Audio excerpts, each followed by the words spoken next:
Hey guys, welcome back to the Hustle Network. It's another Airbnb video. Just some things that I've implemented in my business, some things that I've changed. And then what also comes with growth comes changes, and don't be afraid to, let your host know that these changes have been made. So one of the changes that I've made is I no longer invoice every 2 weeks. That invoice is due every single Friday.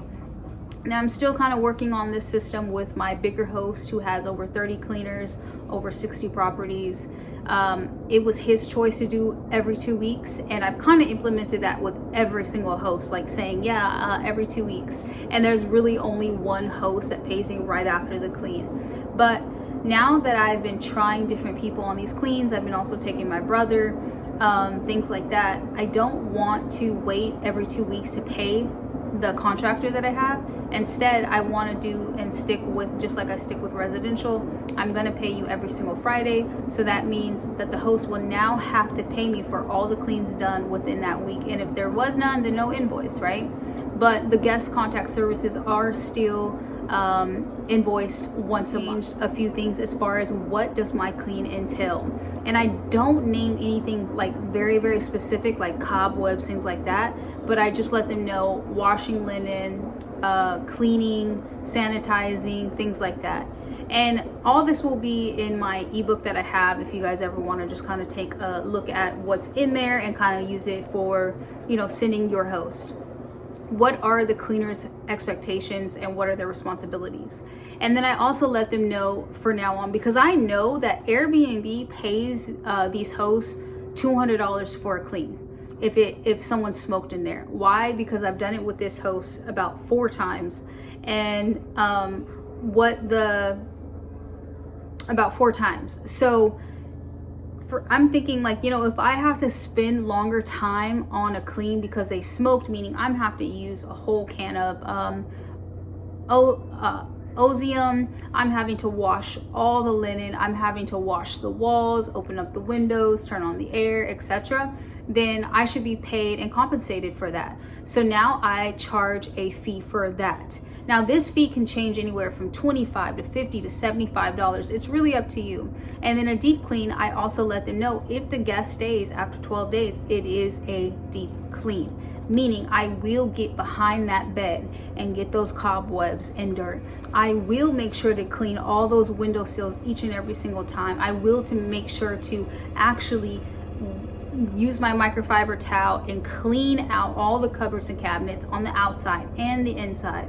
I'm making sure to get rid of anything that they've left and kind of like moved around, etc. I just kind of got like my responsibility list.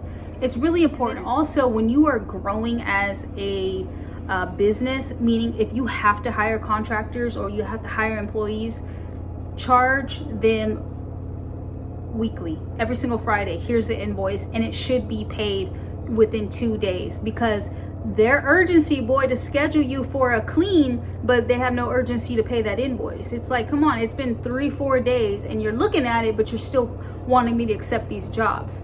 So now I've implemented a $35 fee for late invoices, and that's just more of a reason for them to pay the invoice on time. Now, this is really important that you do something like this, because now that I've been in the game, like I've just kind of ran into a few issues with, hosts not paying in time. You're waiting on your money, and especially for someone who doesn't have money in other places, and you're waiting for that money, like say that that's money that you're waiting from the 15th through the 31st, and now rent time is coming up and it's the 4th, and you're like, damn, why aren't these invoices paid? That's more of a reason to even say weekly payments as well.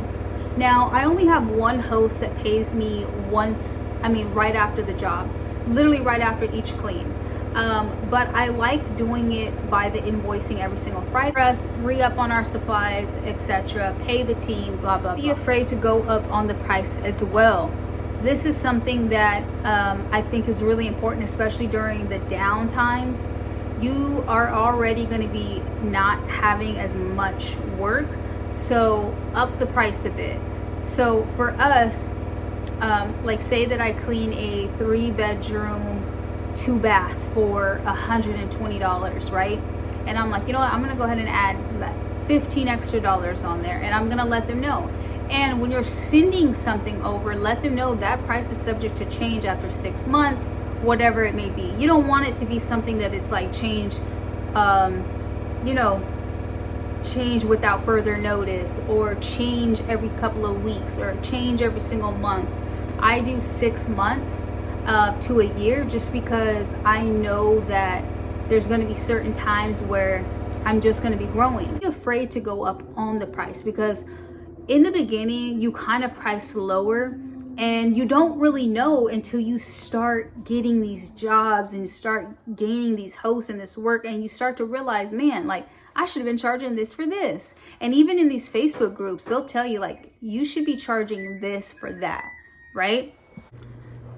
So so, you know, you start to realize that, like, man, I should be charging way more. Like, I'm tired of giving deals. This is a business. They see my quality work. You can tell from the reviews, like, people you know, are leaving 5-star reviews, and first thing that they do, first things they're mentioning is very clean. It's important that you understand that, and just know that in the beginning it may be rough. You may be cleaning something for maybe 2, 3, 4 months and feeling like, damn, I should be getting way more, or like, damn, I can't even contract this out, I'm losing money, whatever it may be. But don't be afraid to jump up on that price. Remember, when you're marketing your business in these Facebook groups, I will show you guys a quick thing here that I did on Canva, and it was just literally showing my host, look, I'm disinfecting the beds, I'm getting behind that bed, right? They're thinking that it's probably on every turn, but I don't do that on every turn. I do look under the bed and I will sweep, but I don't move out the bed unless it's a deep clean. But then I'm also showing, like, I'm fixing the hangers up, and any hangers that don't belong, I take out and I straighten it up, and then a completed bed. So things like this, you marketing your business is like, I want that cleaner. Like, I want that cleaner for my place, because their cleaner may be lagging. Their cleaner may have gotten busy and let him or her know that, you know, like, they're not available like they used to be, whatever it may be. But I'm just telling you guys these things because it's just important to remember that your business, and anything in the beginning you don't know, you have to get the experience. You know, you ask a lot of questions to mentor people that you don't know, or people that you know that are in the business, etc. And you find some things that you can change.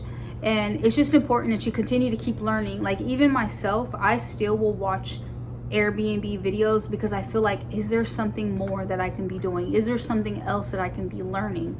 Is there something that I'm not doing that I can implement into my business? And there's going to be things that you're going to start doing that you no longer do anymore, or that you're going to learn that's just kind of like a waste of time, blah, blah, blah. So thank you guys for watching. I hope this video was a little helpful for you guys. So thank you guys for tuning in, and I'll see you guys on the next video.